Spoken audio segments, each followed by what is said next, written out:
Paper था, अगर मैं भी करता तो 3.5 घंटे चाहिए थी और स्टूडेंट को दो तो 4 घंटे तो चाहिए था। तो देयर इज अ पॉसिबिलिटी कि कल बच्चों का 25% पेपर सिर्फ इसलिए छूट गया हो क्योंकि पेपर बहुत लेंथी था। ऐसा आपके साथ भी होने की संभावना मुझे लगती है, क्योंकि एसआरसीए फाइनल में भी 2 बार से हो रहा है लगातार और इंटरमीडिएट ग्रुप 1 और 2 में भी हो रहा है। अब 2 में भी हो जाएगा, 2 पेपर आने वाला है। उसके पीछे एक शायद कारण यह है कि पहले इंस्टीट्यूट जो था वो 6 क्वेश्चन पूछता था, अब वो 5 क्वेश्चन पूछ रहा है। तो उन्होंने क्या कर दिया, क्वेश्चन तो 5 है, उसके सब पार्ट में बड़े बड़े क्वेश्चन डाल देता हूं, तो संख्या में तो लगता है सिर्फ 5 ही क्वेश्चन कर रहे हैं, लेकिन उसके सब पार्ट बड़े भारी भारी कर देता है। तो मेरे बच्चे, आपको अच्छी तरह समझ लेना है कि ऐसी सिचुएशन को डील करने की एक ट्रिक है, इसकी एक टेक्निक है। वो टेक्निक क्या है? वो टेक्निक है हमेशा सबसे पहले छोटे क्वेश्चन को करना चाहिए।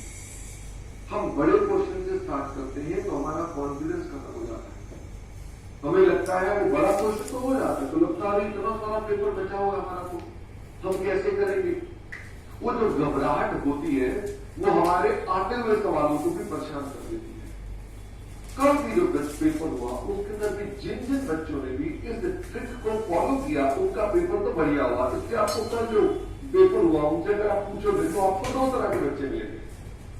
एक बोलेंगे बड़ा ही खराब पेपर था और एक बोलेंगे बहुत ही अच्छा पेपर था। मिडिल वाला नहीं आएगा कोई, क्योंकि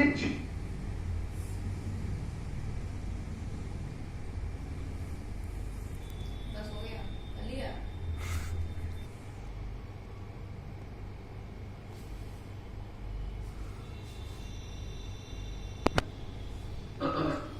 तो मैं आपसे कह रहा था कि आपको स्मॉल क्वेश्चंस को पहले करना है, बड़े क्वेश्चंस को पहले नहीं करना है। बड़े क्वेश्चंस का कोई यूज नहीं है पहले करने का, ठीक है।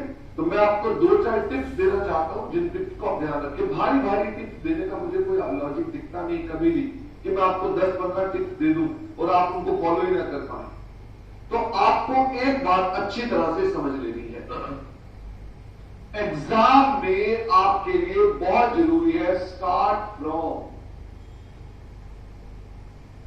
Small question, then go to big question. ये टिप ध्यान रखना। अब मेरी दूसरी टिप इसी पर बेस्ड है, दूसरी टिप भी इसी पर बेस्ड है। जब आप रिवाइज करते हैं तो यही समस्या वहां पर भी आती है। इतना सारा कोर्स है, पहले हम लोग अपना अकाउंट्स 55 क्लास में खत्म करते थे, अब हम 70 क्लास लगती है हमको। इसका मतलब ये हो गया कि अब कोर्स ज्यादा है। असल में कोर्स ज्यादा क्यों है? ग्रुप 2 का पार्ट भी उन्होंने बीच में डाल दिया, इस वजह से अब कोर्स ज्यादा हो गया। तो बताओ, ज्यादा कोर्स है तो क्या करना चाहिए? Start revising from small topics. मैं फिर से कह रहा हूं, आप इसको फॉलो नहीं करोगे, कॉन्फिडेंस नहीं आएगा। और सारा खेल कॉन्फिडेंस का है। जब बच्चा अपने पास कॉन्फिडेंस लूज करता है ना, तो उसकी गलतियां होती है। वो पेपर से पहले घबरा जाता है, क्यों? क्योंकि उसका कोर्स ढंग से नहीं होता। Start from small topics and then go to big topics. अब मुझे बताना जरा, हमारे किताब में अगर मैं स्मॉल टॉपिक्स की बात करूं तो स्मॉल टॉपिक्स कौन से हैं जो स्मॉल टॉपिक्स हमारे पास आते हैं? तो मैं आपसे कहूंगा, जैसे कि स्मॉल टॉपिक्स में हमारे पास आता है रिडम्पशन ऑफ प्रेफरेंस शेयर्स, ये स्मॉल टॉपिक्स के अंदर आता है। जैसे हमारे पास आता है इन्वेस्टमेंट अकाउंट, जैसे आता है इंश्योरेंस क्लेम, जैसे आता है हायर परचेज, जैसे आता है डिपार्टमेंटल अकाउंट्स, जैसे आता है मिसलेनियस। इन्हें आपने सबसे पहले करना है। देन आपने थोड़े से बड़े टॉपिक्स पर जाना है।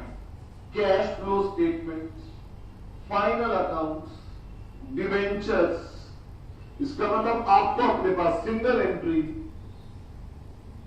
आपको इसके बाद बड़े टॉपिक्स पर आना है। ओके, तो अब आप इसके बड़े जब करेंगे तो देन आपने सबसे बड़े टॉपिक पर आना है, और वो सबसे बड़े टॉपिक ब्रांच है और ब्रांच और पार्टनरशिप को आपको सबसे लास्ट में करना चाहिए। रही बात हमारे अकाउंटिंग स्टैंडर्ड्स, अकाउंटिंग स्टैंडर्ड्स बीच बीच में करते रहे, उनके लिए कोई अलग डेज ना निकाले। मान ले कि हाँ चलो ठीक है, अभी आज क्या करें, चलो आज AS 1 कर लेते हैं, अच्छा चलो आज क्या करें, आज AS 5 कर लेते हैं। ऐसे बीच बीच में करें। AS कोई ज्यादा कॉम्प्लेक्स नहीं है, आसानी से वो काम हो सकते हैं, उसके अंदर कोई दिक्कत की बात आपको नहीं आएगी। तीसरी टिप जो मैं आपको देना चाहता हूं वो ये कि आपकी हैंड राइटिंग बड़ी इंपॉर्टेंट है, क्योंकि आपने अच्छे से तैयारी कर ली, आपने स्मॉल टॉपिक से पेपर भी कर दिया, hand writing should be good. मुझसे मोटिवेशन ना ले कि अगर शर्मा जी इतनी गंदी हैंड राइटिंग वाले पास हो सकते हैं तो सर फिर क्या दिक्कत है, फिर तो हम भी हो जाएंगे। मैं पहले तो साफ ही लिखता था, अब मेरी हैंड राइटिंग गंदी है, इसलिए आप हमसे प्रेरणा कभी ना ले कि इन जैसों की हैंड राइटिंग ऐसी है तो फिर हमें क्या दिक्कत है। हमारे बोर्ड पे लिखना होता है, टेढ़ा होके लिखना पड़ता है, फिर उतनी मोटिवेशन भी नहीं लिखी रही साफ लिखने की, इसलिए आप लोगों को जरूर साफ साफ लिखना है। हमें कम से कम 3 बार रिवीजन करनी है, हमें कम से कम 3 बार रिवीजन करनी है। अब वो 3 बार रिवीजन जो करनी है वो कैसे करनी है?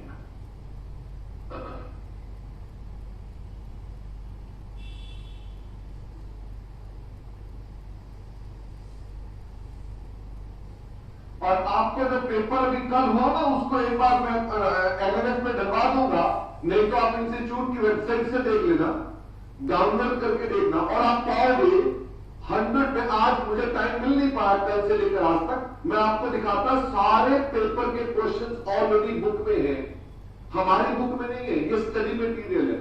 इसका मतलब सारा का सारा पेपर इंस्टीट्यूट के मटेरियल से है, अलग से कहीं पर भी नहीं है। तो इसका मतलब तो ये हो गया ना कि भाई इतना ही करना है, बस इतना ही करना है।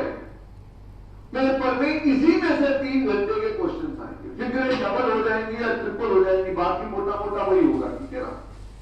रुद्रपुर कोई स्कैनर नहीं लेना, कुछ नहीं लेना, सिर्फ और सिर्फ ये क्वेश्चन करने हैं, ठीक है। आपने अपने पास फर्स्ट रिवीजन जब करनी है तो फर्स्ट रिवीजन में अराउंड 60% क्वेश्चंस हाथ से करने हैं।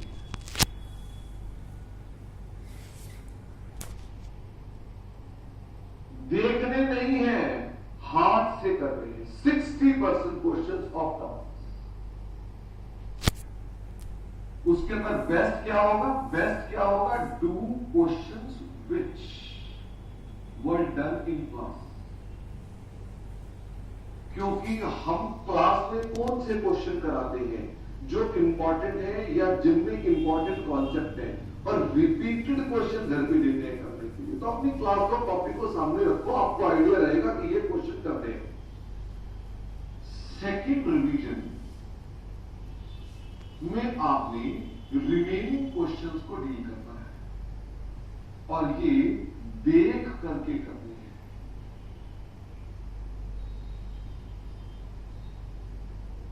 ये देख करके हो जानी चाहिए कि अच्छा ये क्वेश्चन है, ये क्वेश्चन है, इसका ये आंसर है, तो देख करके हो जाने चाहिए। थर्ड रिवीजन जो आप करेंगे, थर्ड रिवीजन में ICAI का मॉक टेस्ट, RTP जो ICAI RTP प्रिंट निकालता है, और इसके अलावा जो पास्ट एग्जाम के पेपर और हो गए, जैसे कल पेपर हो गया, ये आपने जरूर सॉल्व करने हैं। ये आपने जरूर सॉल्व करने हैं। जब आप ये पेपर सॉल्व करेंगे, then you are ready for exam, तब आप एग्जाम के लिए रेडी हैं। इसका मतलब आपको अपने पास इस तरह से काम करना है। सर हफ्ता अपने पास अगर मान लो हमारे एग्जाम नवंबर 19 में है, मैंने कहा ओके, तो ये मतलब आपको अक्टूबर 19 में ये काम करना है, और अगर ये अक्टूबर 19 में करना है तो ये आपके पास इन एनी सिचुएशन सितंबर 19 में ही होगा, और ये आपके पास जुलाई 19 में करना जरूरी है। इसका मतलब अपने पास जुलाई तक आपकी फर्स्ट रिवीजन हो जानी चाहिए, सितंबर तक आपकी सेकंड, बाकी पेपर्स को पढ़ते रहना, और अक्टूबर तक आते आते आपने ये करना। ऑफ कोर्स इसके अंदर बड़ी सारी चीजें और हैं।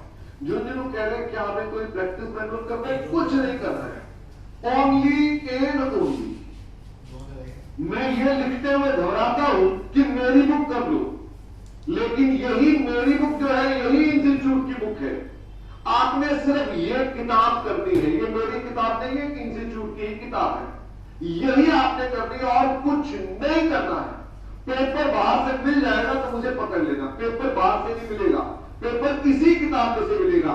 एक ही प्रॉब्लम होगी लंबे पेपर की, उसका मैंने आपको टिप दी है, इन टिप्स को फॉलो करोगे तो मुझे पूरी उम्मीद है आपको कोई प्रॉब्लम नहीं आएगी। Wish you very very all the best. आप जीवन में बहुत तरक्की करें, बहुत ऊंचाइयों पर जाएं, अपने माता पिता का नाम रोशन करें, अपना नाम रोशन करें। आपने हमारी क्लासेस ज्वाइन की, मैं आपके जीवन के कुछ पलों में आपके साथ रह पाया, मुझे इसका बहुत सुखद अनुभव है।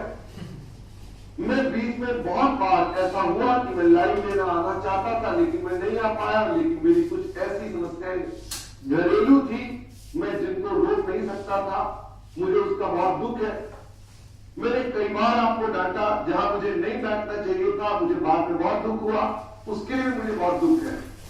लेकिन आपका बैच बहुत अच्छा बैच था, आपने बड़े अच्छे प्रकार से मेरी बातें सुनी, आपने बड़े अच्छे प्रकार से पढ़ाई की।